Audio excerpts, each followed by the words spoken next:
ဒါကြောင့်နတ်ပြည်ကိုရောက်ချင်လို့ရှိရင်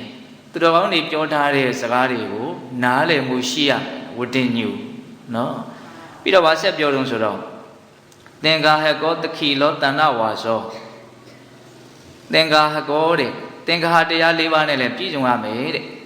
အဲ့တော့သင်္ဃာတရား၄ပါးဆိုတာကိုလည်းပိဋကတို့အလုံးနားလည်ပြီးသားနော်ဒါနဆိုတဲ့ပေကံစွန့်ကြဲလှူဒန်းခြင်းဟုတ်လားပေယဝဇ္ဇဆိုတဲ့ချစ်ပွဲစကားကိုပြောခြင်း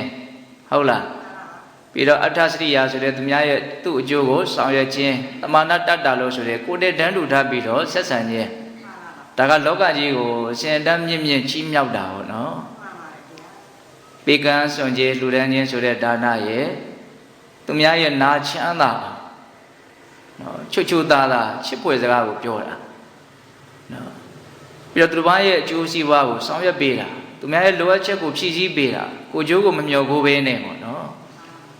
ပြီးတော့ဘလို့အရှင်တန်းမှမခွဲခြားပဲနဲ့အလုံးကိုဒန်းတူထားပြီးတော့ဆက်ဆံနိုင်တာ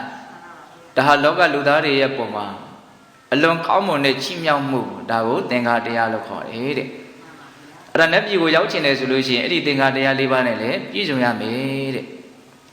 ပြီးတော့ဗာဆက်ပြောလို့ဆိုတော့တခိလာတခိလောတဏ္ဍဝါသော